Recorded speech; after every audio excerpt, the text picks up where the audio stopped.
People को एक बार ही जल चढ़ाने से क्या फल मिलता है? आज की इस अत्यंत महान कथा के माध्यम से बताते हैं कि पीपल को जल चढ़ाना कितना महत्वपूर्ण है। दोस्तों, एक बार देवर्षि नारद नारायण नारायण जाप करते हुए बैकुंठ लोक में पधारते हैं। बैकुंठ में भगवान अत्यंत शोभनीय रत्नों से जड़ित सिंहासन पर बैठे रहते हैं। बैकुंठ के द्वार स्वर्ण से बने हुए हैं। देवर्षि नारद बैकुंठ के द्वार पार करते हुए जिस स्थान पर भगवान विष्णु बैठे हुए हैं वहां पहुंच जाते हैं और भगवान विष्णु को प्रणाम करते हैं। देवर्षि नारद को देखकर भगवान विष्णु कहने लगते हैं, हे देवर्षि, आइए, आपका बैकुंठ में आपका स्वागत है। देवर्षि नारद प्रसन्नता से बारंबार प्रणाम करते हुए कहते हैं, हे सृष्टि के पालन, संसार के संचालन करने वाले जनार्दन, समस्त भूतों में आपका ही वास है। तीनों लोकों में आपकी ही माया फैली हुई है। आपके चरणों में कोटि कोटि नमन।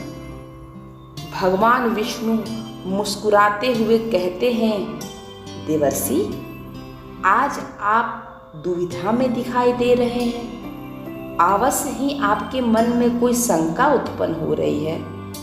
अवश्य ही आपको कोई समाचार लेकर आए हुए हैं।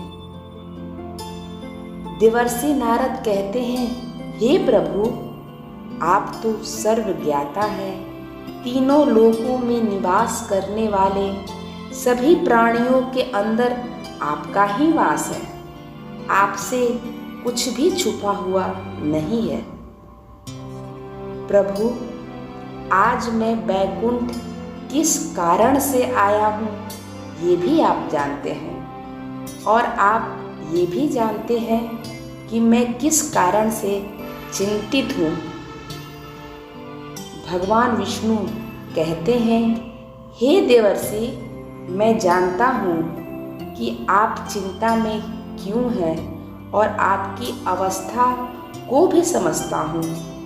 आज आप जिस शंका को दूर करने के लिए आए हैं वो समस्त मानव जाति के कल्याण के लिए है। इसीलिए आप निसंकोच होकर पूछिए। फिर देवर्षि कहने लगते हैं, हे प्रभु, मैंने आज कुछ मनुष्यों को पीपल का पेड़ तोड़ते हुए देखा है। वो वृक्ष बहुत पीड़ा में था और मनुष्य सोचे समझे ही पीपल के वृक्ष को तोड़ रहे थे। हे प्रभु, पीपल में तो आपका वास है, और मैं ये भी जानना चाहता हूँ कि पीपल के वृक्ष में जल देने से मनुष्य को कौन सा फल मिलता है। पीपल को जल कब देना चाहिए, किस दिन उनकी पूजा अर्चना करनी चाहिए। भगवान विष्णु कहते हैं, हे देवर्षि, आप सत्य कह रहे हैं। वृक्षों में मैं ही पीपल हूँ। पीपल के वृक्ष मेरे ही वास है। पीपल का महत्व बताने के पूर्व मैं आपको एक प्राचीन कथा सुनाता हूँ। इस कथा के माध्यम से आपको आपके सारे प्रश्नों का उत्तर मिल जाएगा। जो भी मनुष्य इस कथा को एक बार सुन लेता है उसके सारे पाप नष्ट हो जाते हैं। जो बार बार सुनता है उसके सारे दुख दूर हो जाते हैं और उसे धन धान्य की प्राप्ति होती है। पीपल के महात्म की कथा का प्रचार प्रसार करता है उसे विष्णु लोक की प्राप्ति होती है। देवर्षि कहते हैं, हे प्रभु, इस कथा को सुनने की मेरी तीव्र इच्छा हो रही है। जल्दी से आप मुझे इस महान कथा को सुनाइए। मैं इसे ध्यान से सुनता हूँ और तीनों लोक में प्रचार करता हूँ। श्री हरि कहते हैं, हे देवर्षि, प्राचीन काल में एक अत्यंत शोभामयी नगरी थी जिसका नाम नंदीग्राम था। उस नगरी में पुष्पक नाम का एक श्रेष्ठ ब्राह्मण रहते थे। वह सदैव ही धर्म के अनुष्ठान में लगे रहने वाले ब्राह्मण थे। सभी पशु पक्षियों की सेवा करने वाले थे। उसके आश्रम में एक प्राचीन पीपल का वृक्ष था जिसकी वो ब्राह्मण नित्य पूजा अर्चना किया करता था। नित्य उस वृक्ष को जल दिया करता था। वो एकादशी का व्रत करके पीपल को जल देकर उसकी प्रदक्षिणा करता था। बाहर जाते वक्त उस पीपल को नमस्कार किया करता था। इस प्रकार ब्राह्मण ने उस पीपल का पूजा करते समय सारे पुण्य अर्जित कर लिया था। फिर एक दिन एक भयानक राक्षस भोजन की तलाश में उस पुष्पक ब्राह्मण के आश्रम पर आता है और इधर उधर देखने लगता है। तभी वो ब्राह्मण कुटिया से बाहर आकर देखता है कि वहाँ एक भीमकाय राक्षस वहाँ आकर खड़ा हुआ है। जैसे ही उस राक्षस को ब्राह्मण की ओर देखता है और कहने लगता है, अरे वाह, आज तो बहुत सुंदर ताजे ताजे मांस खाने को मिलेगा। ये तो ब्राह्मण बहुत ही जवान, सुंदर, गुणवान दिखाई दे रहा है। अभी मैं इसको चबाड़ डालता हूँ।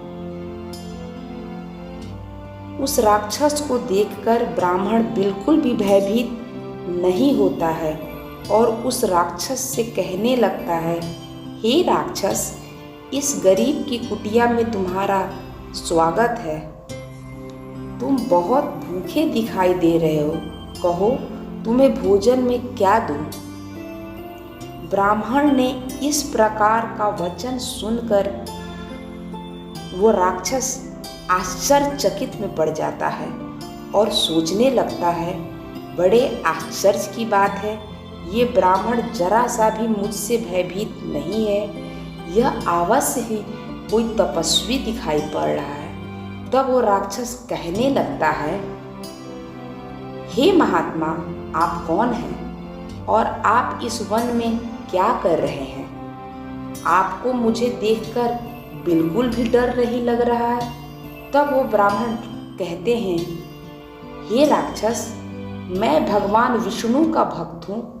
मुझे इस संसार में किसी भी चीज़ का भय नहीं है। इसीलिए बताओ, तुम्हें क्या चाहिए?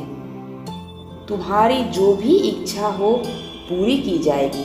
आओ, इस वृक्ष के नीचे आसन ग्रहण करो।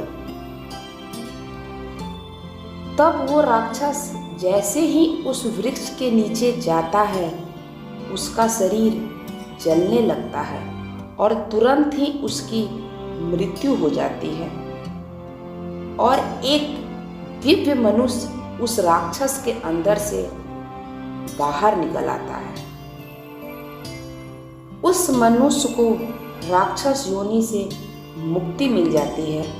वह मनुष्य बड़ा ही प्रसन्न हो जाता है और उस ब्राह्मण से कहने लगता है, हे ब्राह्मण देवता, ये कैसा चमत्कार है? ये कौन सा वृक्ष है जिसके नीचे बैठते ही मुझे मुक्ति मिल गई? तब वो ब्राह्मण कहता है, हे महात्मा, ये पीपल का वृक्ष है।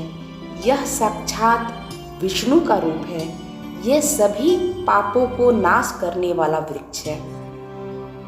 इस वृक्ष के पास में आने से सारे पाप नष्ट हो जाते हैं।